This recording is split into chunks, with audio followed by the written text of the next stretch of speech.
I just hit record, so you can feel free to share this after the fact. So we are recorded now. So with that, Gigi, did you want to say good morning? Yes, good morning, everybody. I'm Gigi Godwin. I'm President and CEO of the Montgomery County Chamber of Commerce. Welcome. We're so happy to have all of you with us today. I want to especially thank my good colleagues.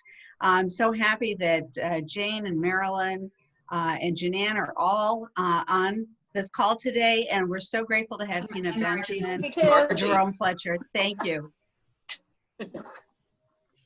So we'll go alphabetical. Janan, did you want to go next? Yes, good morning, everybody. I'm Janan Italiano, President and CEO of the Greater Bethesda Chamber. Nice to have everybody here. Look forward to the program. And then going through the alphabet, Marilyn, you would be next. Good morning, everyone. Marilyn Balcom, President and CEO of the Gaithersburg-Germantown Chamber of Commerce. It's great to have everybody this morning. And then Margie. Hey, Margie. Good morning. Yeah, you forgot about me, Gigi. No, I didn't. We were just talking about you. Margie. Good morning, everybody. I'm Margie Graff, President and CEO of the Rockville Chamber of Commerce. Happy to be here. Happy to provide this resource for you. Rockville's in the house. Rockville's in the house. Great job. And then last but not least, Jane. Good morning, everybody. I'm Jane Redeker. I'm President and CEO of the Greater Silver Spring Chamber of Commerce, and I'm delighted to have a bunch of our members on board, and I'm delighted to have Jerome and Tina with us this morning to help us learn a little bit more about how all of our businesses are going to start to reopen, and we can move forward with bringing back the economy, because that's what we've all been about, is making sure that our businesses thrive and our economy does too. So welcome, everybody, and thank you. Fantastic. And with that, Tina and Jerome, kick us off. Well, good morning, everybody. I'm Tina Benjamin. I'm with the County Executive's Office, and I'm thrilled to have gotten to this point this week of being able to, really help businesses reopen. You are such a critical part of our economy, of course, and of our community overall. I just want to say also that we are really open to working with everybody, to learning from your experiences, to, accepting your ideas, to just getting feedback on how we as a county government can best support the businesses in our community moving forward. So thanks for having me. Good morning, everyone. My name is Jerome Fletcher. I'm an Assistant Chief Administrative Officer in the Office of the County Executive, and I work alongside with Ms. Benjamin. And also I work with the chamber leaders who introduce themselves, and I am going to tell you that I love this group. It is one of my favorite groups, and it is definitely not because they always agree with what I say, but I think that we all share the passion of representing the business community in Montgomery County well and finding a solution. And they challenge us as county, as government, to make sure that we are trying to think outside the box, make sure that your voices are heard, and you are very fortunate to have them as representatives for you in this particular avenue. As far as reopening goes, I believe that, Tina said it all. And from our standpoint, I'm happy to and want to hear the question from you. I think that part of our role right now is to listen and to answer some questions that everyone is having, because if you are having a question, that means multiple people are having the same question. And the better we can get information out, and the trafficking of information should be our friend right now. We should be very transparent. The transparency should be frequent. And it should be in a way that you can easily digest it. So I'm looking forward to the questions. Slight reminder, Tina nor I are a doctor. We are not the public health official, but we will do our best to answer every question that you have, and we will follow up if we can. Thank you. Yeah, well, that's my one question, Tricia. Are we going to keep track of the questions that we may not have the ability to respond to, and then get back to everybody in writing later? Yes. Okay, yeah. great. Each of the chamber executives have their members' email addresses and contact information. So if we either can't answer the question or don't have time to get to the question, we will absolutely do a follow-up. Great. Perfect. All right, Jerome, did you want to, are you sharing your screen with us? I should be sharing my screen with you, but I didn't pull it up. Do you have a way to go to our recovery webpage? Let me see if I can get to it real quick. I do. Let me. I am so sorry.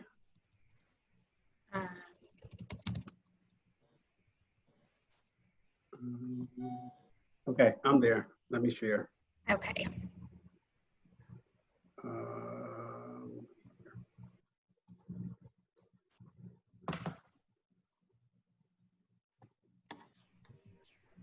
All right, hold on one second. Can you guys see my page? Yes.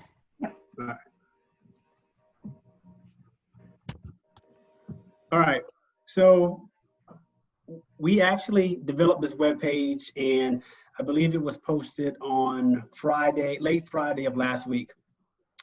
We all should be familiar by now with the executive order that the county executive, Marc, put together, and the county council actually confirmed it late last week in order to make sure that we identify certain areas that were going to be impacted during this reopening phase process.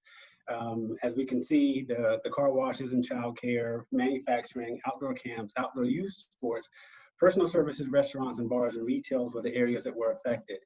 We are lagging behind what the state of Maryland is doing because we are focused specifically on what Montgomery County's figures look like for a safe opening that will ensure the low spread of any virus going forward. You know, the state overall is looking out for the state overall. So they're doing things at a little quicker pace because there are jurisdictions that have less likely chance of spreading the virus than we do. So I believe that that's very important to state why we are not following the governor and the state overall. Our public health official, Dr. Travis Gales, is making very good data-driven decisions on how we should move forward and when we should move forward. We got to the reopening phase 1 by meeting metrics, which I hope that you all have been able to look at our dashboard that we share publicly with multiple metrics on it. Sit there and say, well, you didn't meet everything, or you did meet everything. You know, what are your decisions based on? You know, some of it is based on the subject matter expertise and the opinion of the doctor, who is, again, making sure that we are all moving forward in the safest way possible. Safety is our strongest measure there. The personal services portion of what reopened was the one that did give him the most concern about reopening, and that was based on the proximity of those who are providing the services to those who are receiving the services. So when you see the guidelines that we have in place and what we require for those to remain safe, it is truly to make sure that the contact is minimized, but yet we are now easing into that phase of making sure that we can start and begin to interact with each other as business and customers. Now, each one of these categories, I'm sure there may be questions on them, but what I will say is, as you see the information on the webpage, I won't regurgitate it, but I think that we need to save some time in case there are some questions or clarifications that need to be made from what you probably have read at this point by now. The business opening requirements is the second part of this webpage, and it outlines how we want to open safely. The best thing that we can do is to make sure that not only do we continue to practice social distancing, but we also make sure that we wear masks whenever we're out in public, and we do these following steps to make sure our employees and our businesses are as safe as possible. The requirement of this language is to print the requirements and post it in a visible place within the business. And why do we want you to do that? The reason is because we want you and your employees, as well as the customers, to know that you are following safe measures in order for them to visit your establishment. The priority, again, is safety, and we want to make sure that everyone knows and understands wherever they go that they are going to be safe. And for instance, you know, we do have the new outdoor dining, and that's part of what we're allowing, so businesses can, you know, move out into the area so that more customers can be served. But you know, we as a government still want to come by, you know, once someone registers for that particular process, to be able to say that the sidewalks are safe, so that people can still have walkable spaces within Montgomery County. We want to make sure that the tables are spaced appropriately in this area so that they can actually maintain the 6 feet and keep people together and sort of cluster them off from others. So posting the requirements is very important. You know, registering for outdoor dining is very important. The council and the county is not going or trying to be heavy-handed in the enforcement of this. We do want to get out in our public and speak to those who are, you know, reopening, to have good, you know, what I would say cordial conversations about what they're doing and how they're doing it. There's not going to be a situation, I think this was asked maybe late last week, are we going to shut someone down, when they're not, complying to what we want to do? The answer is we want to work with them. We want to make sure that they understand the why of what we're doing and how to help them through their questions. Everyone is going to have questions at this point because this is something new to everyone. And we are not going to have all the answers thought of before we do every single thing, but we do want to move forward with that balance of being able to say that we have good decisions for why we're doing things and ways to answer things that we are not aware of yet. The executive order here in the middle of the box right here is the box that shows exactly what was passed by the executive. If you were looking for great detail, this is where you would find it. This is, well, let me rephrase great detail and let me define great detail. As much detail as the county has provided is going to be in here.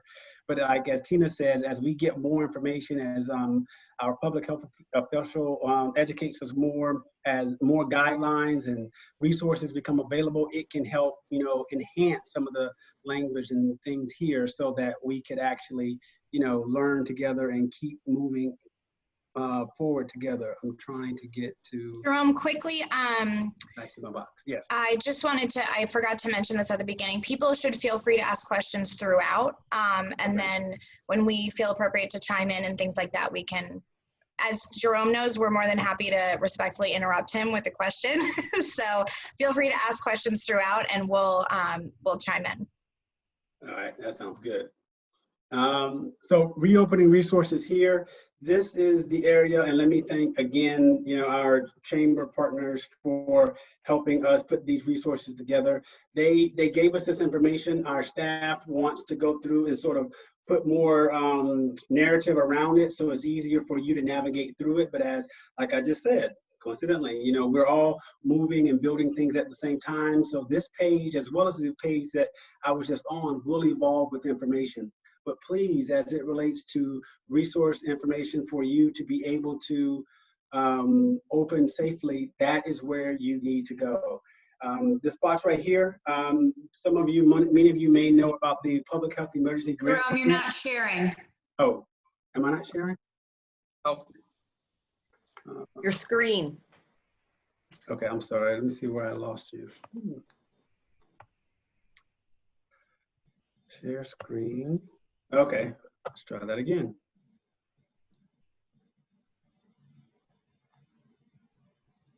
All right, I think it's thinking.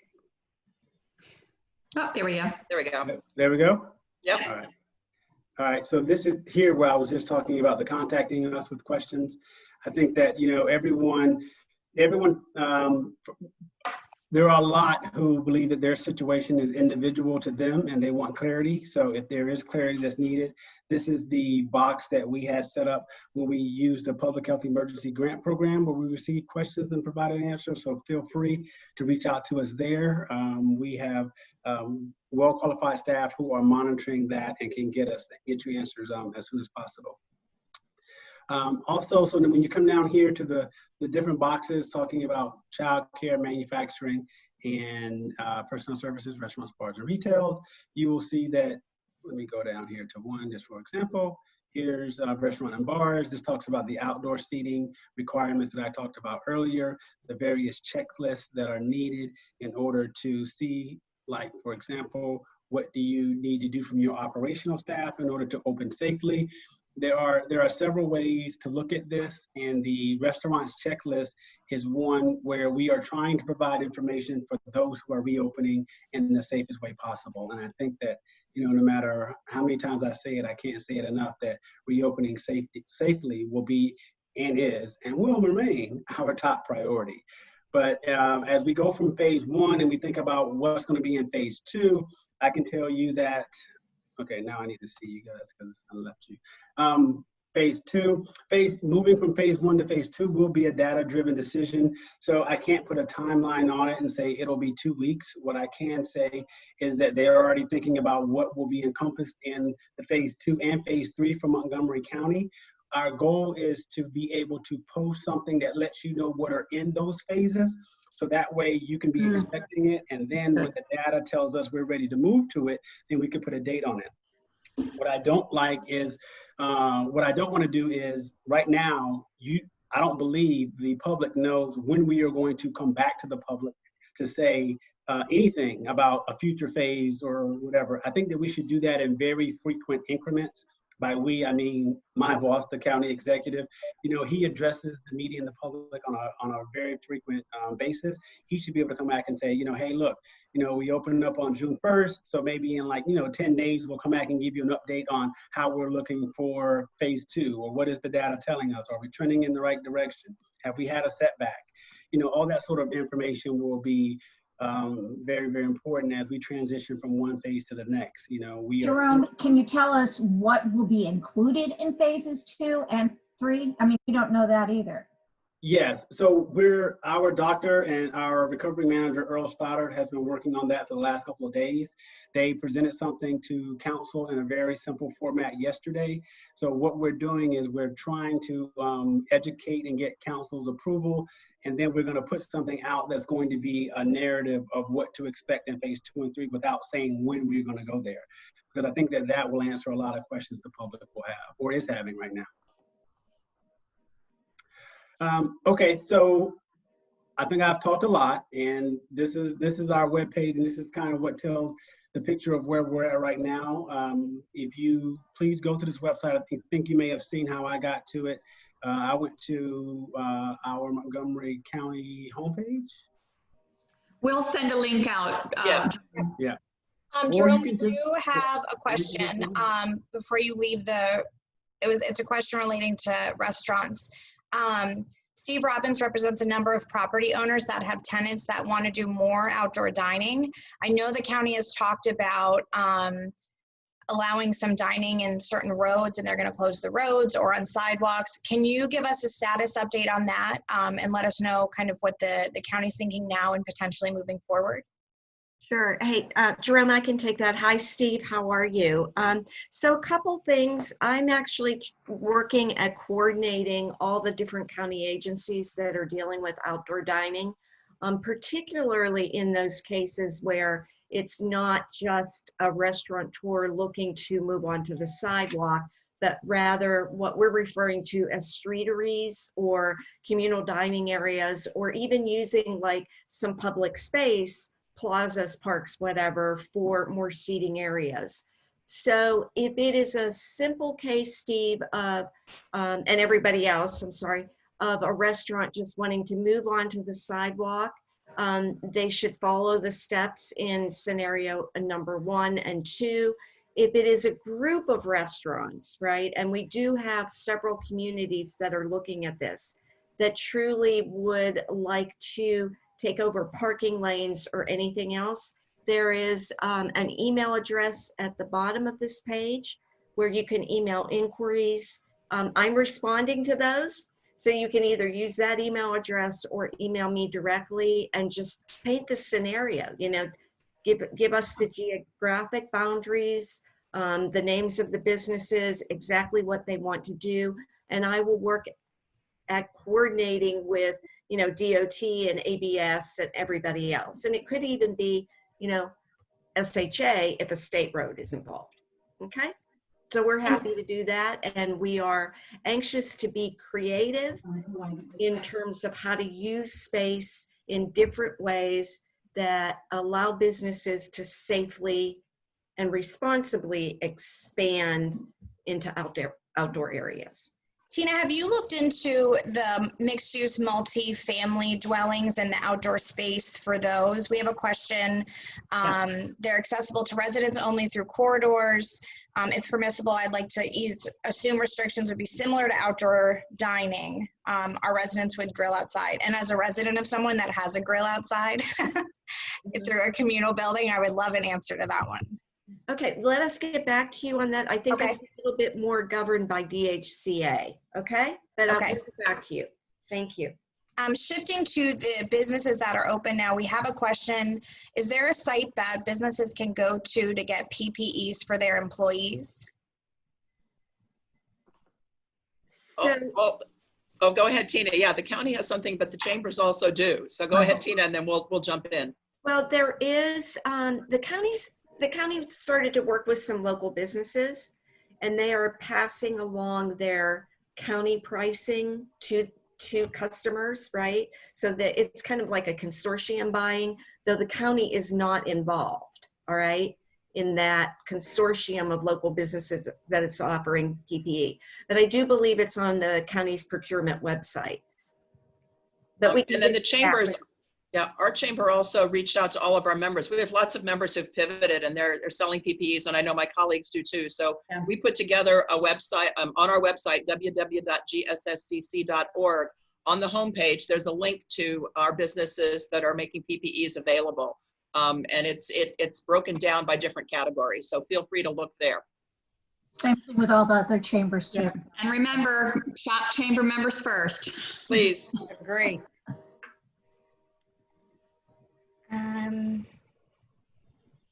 The question about what types of businesses will open in each phase, Jerome had said that we know phase 1 now and they're working on phases 2 and 3. There's a question about what public parking regulations are still in effect. You mean as in if we're enforcing meter parking? I'm not sure. So the public parking has not changed. Okay. From before. Curbside pickup areas are still in effect, and they will continue to be in effect. And whatever changes DOT did make to parking, those are still in effect. They have not yet changed as of today. Okay. But around all of the restaurants and the downtowns, you'll see a lot of metered parkings that are covered over for 10-minute, 15-minute pickup. So it's free of charge. Right. And DOT is willing to consider expanding that as well upon request. Okay. Tricia, there were some questions at the beginning. There's one from Lou Winarski about real estate offices. I don't know if you saw that. I don't see, you want to ask that? I don't see it. It might be. Oh, that was private to me. I think, no wonder. For real estate rental office, are there limitations on the kinds of rental activities that we can engage in? Are the usual social distancing and masks and gloves requirements sufficient?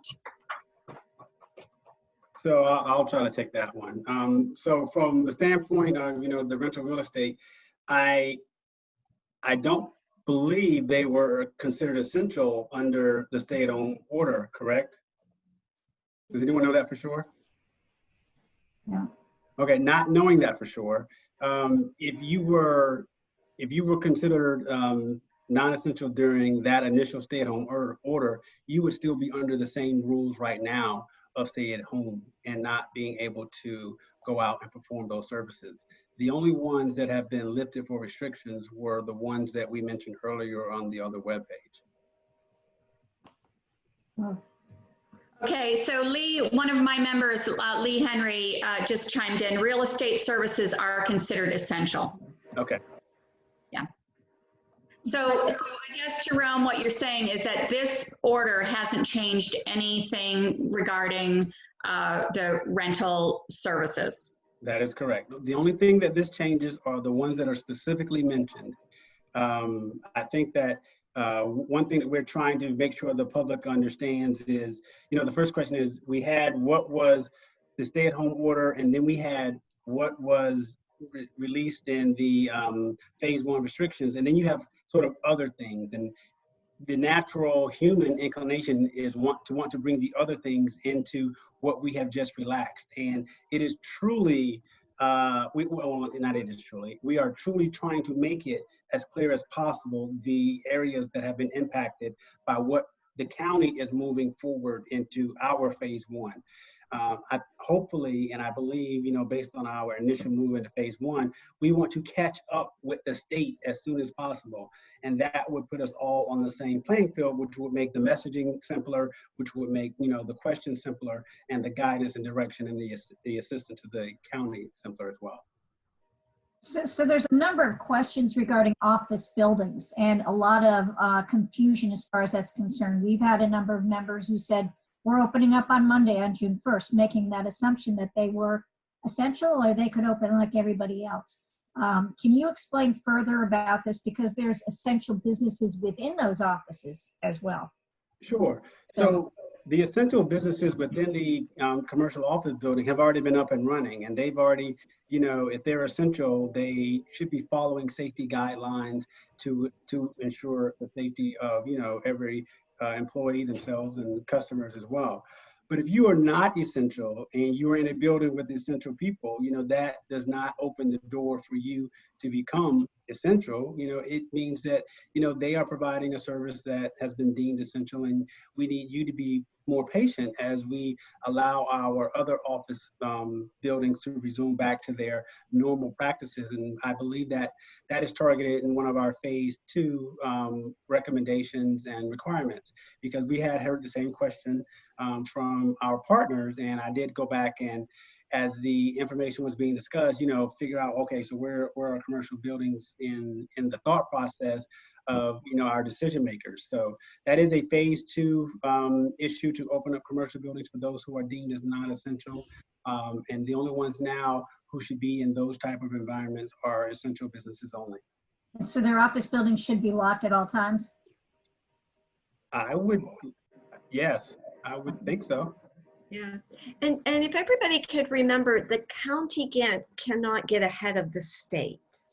So the governor issues his executive orders that are allowing counties to open up at their own pace, right? Recognizing that Western Maryland is quite different from the Washington suburbs. But we ourselves, Montgomery County, all counties in Maryland, can't get ahead of the state. So if something isn't allowed through a governor's order, we can't go ahead and allow that here, if that makes sense. Yeah, I think there is a lot of confusion, and I don't know how to get that word out about the office buildings. My landlord sent me a notice over the weekend about opening up, as if the announcement came that all buildings are now open. So I don't know how we get that out to building the landlords and owners.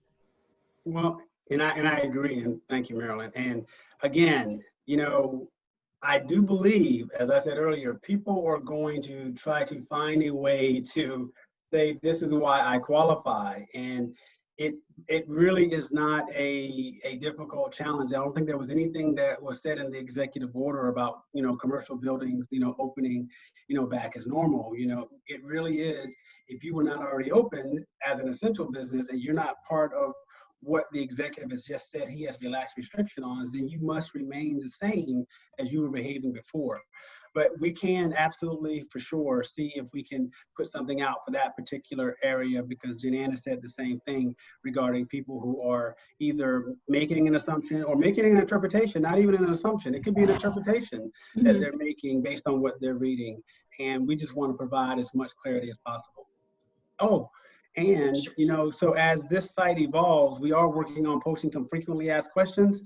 Let's make that one question non-breaking. Yeah. That sounds good. Sounds good. Hey, Jerome, we have a couple of our restaurants on here, and if you could pivot and go back down to the place that lists the requirements on the site with, I think they're required to file some papers with DPS and a few other things, and it might just be helpful to really quickly walk through what those are, because I know that we post the list that they have to post and the checklist, but I also wanted to make sure that they understood that the permitting services form needed to be completed. Yes, and I can do that. Thanks, Jane. So if a restaurant wants to reopen for outdoor dining, according to the new guidelines, really all we're asking is that they register with DPS by clicking on number one under scenario 1. And it's a simple registration form. We just, again, and part of it is, you have to, a restaurateur, as you see, the applicant shall do certain things. We're just trying here to reinforce the safety perspective and the safety measures that we're asking folks to take seriously, okay? So it's a registration form. if you go back to scenario number 2, if a restaurateur is looking to expand its space, okay, to either put out more tables on the sidewalk in an area that goes beyond their boundaries, right? And or they are looking to engage in outdoor dining services for the first time, they have to, again, register with DPS and it is a registration, but they also have to get a modification to their alcohol license, all right? Which I understand about 50 establishments have already done. Both of these are in and out kind of services, okay? ABS has told me they're turning around their alcohol modification licenses within like 15 to 30 minutes. So the goal again is just for folks to understand how to safely do things and to make sure that you are in compliance, particularly with the alcohol laws. Okay. And by the way, the folks in permitting and alcohol beverage services, DOT, they are all of the mindset. We are here to help you. We're here to answer your questions. We're here to help you get up running in a responsible way. Okay. Thank you, guys. Thank you.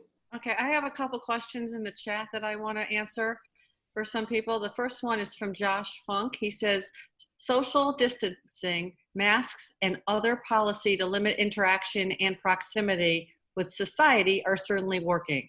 However, what is the county doing to improve the public health of its citizens? When the word vulnerability is thrown around frequently, what are we doing to reduce the number of people who fall under a vulnerable category, as well as what are we doing to protect our elderly when it comes to changing public health policy? In particular, what is being done to reform the standards within long-term care facility? What is being done to address SDOH? What are we doing to decrease the percentage of Montgomery County residents with comorbidities? So I think that's a very good question for a very good person named Dr. Travis Gales. We will have to take that one and pass it along because it is detailed and it is accurate, and I think that it is timely because those populations need to be, and I think that they are being considered in ways by him and our Health and Human Services staff, Dr. Raymond Crowell, are working on as we speak.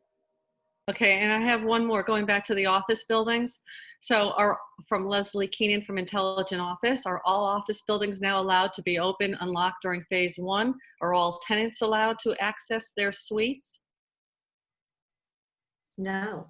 No, we're just talking. Yeah, I would say my answer is still the same as the other one. You know, if you were essential in that office building for whatever reason and you were open, I believe and I know that that's acceptable. Anyone who is non-essential and not listed on the list that we just discussed as what is part of the restriction relaxing, then I would say no, they should not. And if the entire building is not essential, then it should be locked and closed. There's a lot of businesses that are also essential. I mean, a real lot. Well, so she says, so I can't allow my members to use space unless they are essential, even if the building is unlocked? I would not. Okay, thank you. I mean, if I recall, the only thing in terms of using space is even for non-essential businesses, someone is allowed to go in and check the mail and do those kinds of essential things from time to time. And that I think was in the governor's order the first time. But to actually go and set up, go and actually be in the office every day, that is not allowed, if I'm correct. Mm-hmm. There's a question here, and this is in general, but also a question from one of my member hotels, and it's, are meetings with more than 10 people still prohibited? The concern from hotels, you can well understand, it's fine for them to have people stay overnight, but what about events and all that? When can they expect that to change? So again, that is still in the governor's order, limiting events to 10 people. It would have to change in the governor's next order or next orders in order for that to be adopted at the local level. Any hints?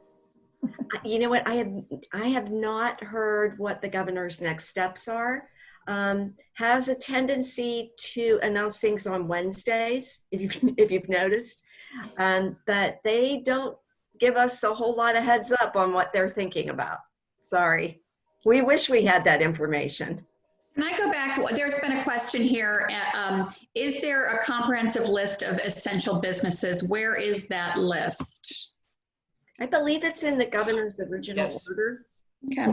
Or that would be the best thing that you would have to be what is classified as comprehensive, is what the governor put Is out. that something we could include on this website though, just if they're kind of looking as, you know, a one-stop shop? And this website has a lot of great information. To kind of include that too would be, I think, helpful.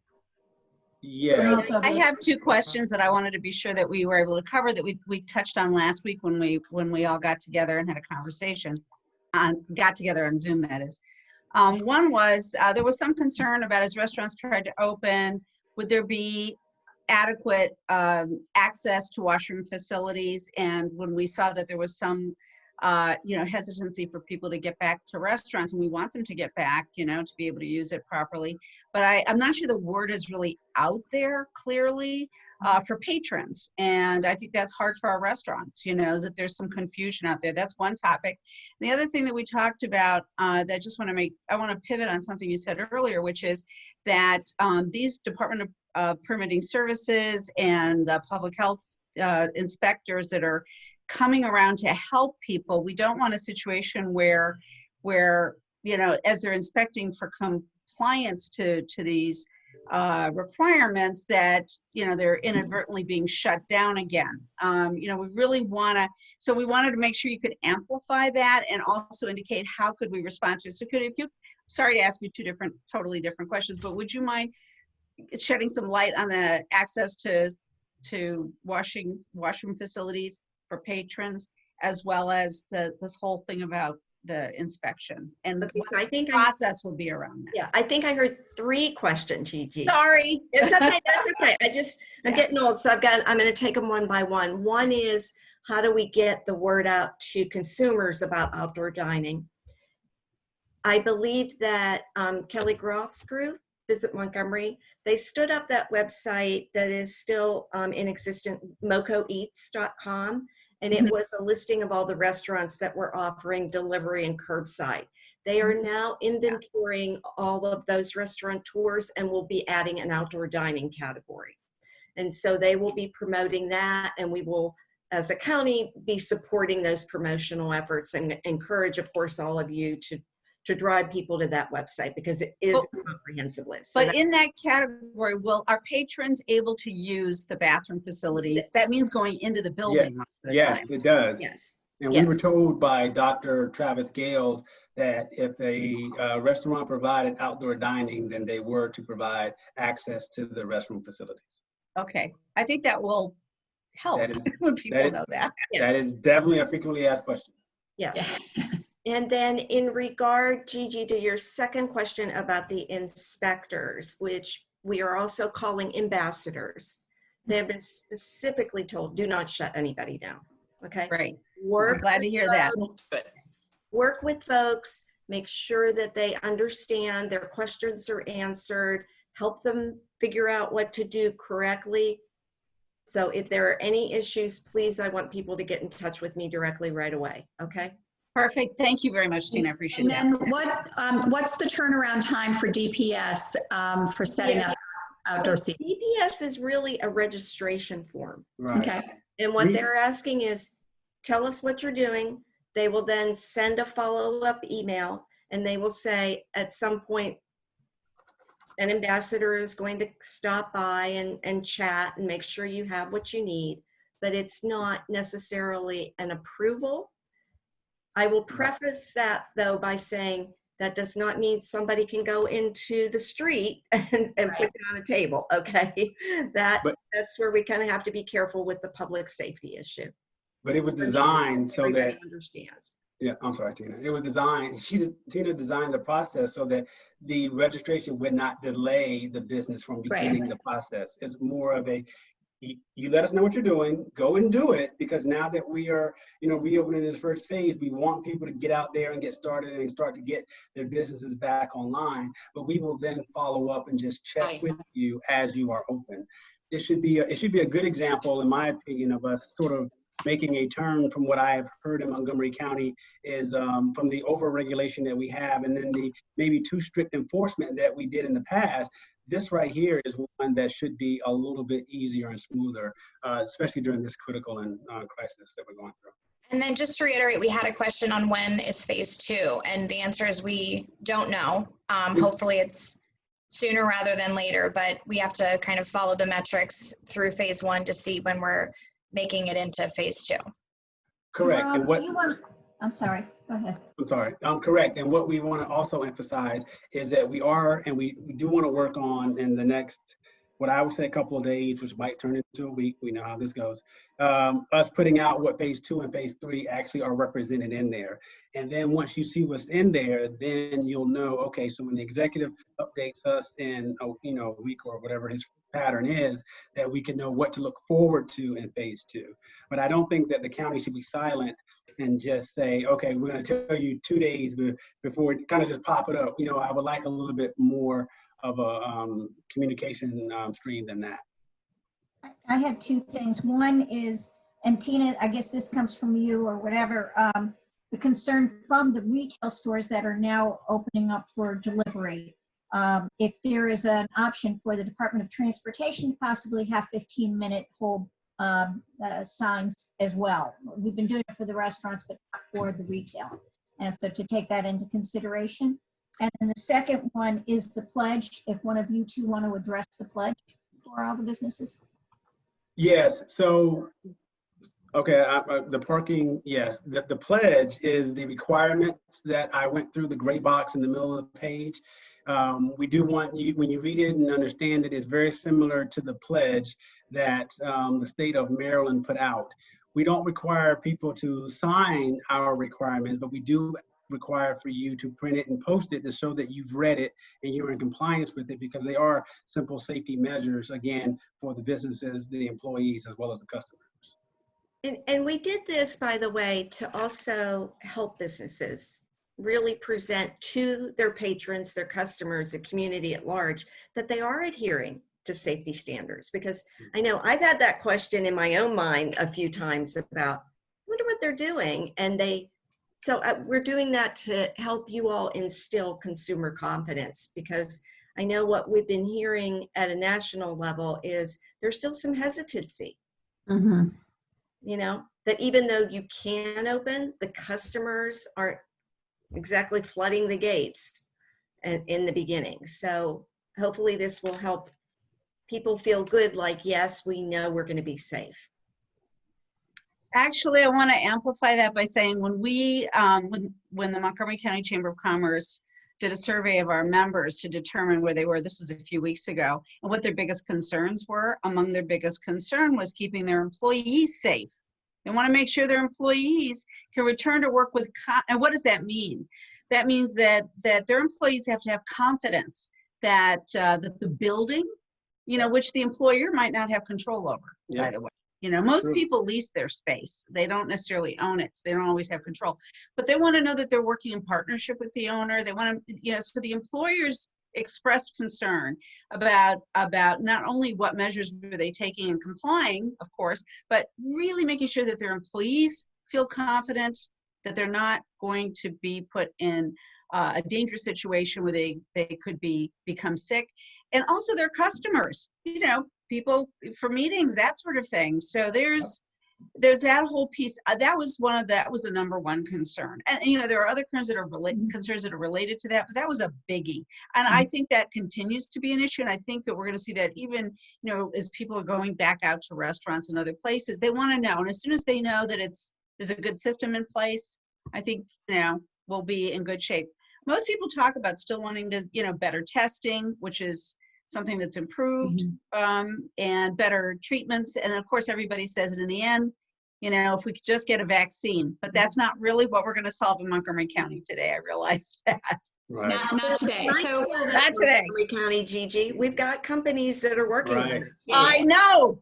I often say that we have our own Pentagon, and it's the HHS, right? And so look at all the companies that are working with NIH and FDA, all our fabulous companies here that are doing that. So yeah, we put a man on the moon, we map the human genome, we should be able to do this too, right? yeah, so keeping track of people's time, if anybody has any questions, just type them in now, and you can always contact your chamber exec, and we can get the questions asked. But also the email that the county email that you can email questions to. I think it was up there. Does anybody have it? Jerome, can you type that in the chat? Yeah.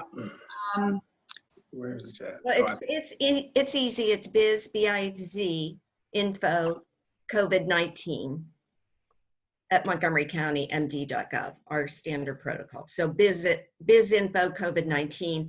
And for those of you who know Judy Stevenson and Daniel Caroma, they are manning that particular web address along with the assistance of some of our librarians. And I will make sure that this recording gets on the Montgomery County Chamber's YouTube page. And when that uploads and it's finalized, we will make sure we send that out to all of your chamber execs so they can send it out to you. So you can either watch this again if you found it really entertaining, or you can send it to people that might not have been able to participate this morning. Just can I say one thing before we go? Of course. Also look forward to what we're trying to do is establish a regular bi-weekly podcast for the business community. If you remember the 4 Business Initiative, this would be, our 4 business, and it would be reopening Montgomery County. So we're trying to work on that. It'll have a lot of good information. Of course, it will address frequently asked questions, and it'll be short so people will be able to pay attention to it, but it should be frequent enough so that people can get some answered questions on a weekly basis and not have to wait 1 week, 2 weeks to hear from somebody when you have questions like this that especially funnel up through great chamber leadership. All right, well, great. I think that's a great place to end unless someone has anything else to add. And as all of you know, our wonderful members that are on, all of your chamber execs are here to help you. And so this might be the first of a few conversations as we're entering into different phases. And we do appreciate both Tina and Jerome and their willingness to have regular communication with us and answer our questions. And so thank you to the both of you for joining us this morning, and everyone has. Tricia, let's say that, let's try to do this with phase 2. I think that's absolutely. Yes. The format Absolutely. works. Yeah. Great. Okay. Thank you. Thank you, everybody. Thanks, everybody. And let us know what we can do to Thank help, you. okay? Yeah. Thanks, Be Tina. in Thanks, touch. Jerome. Thanks, Jerome. Thanks, everybody. Thanks, Tina.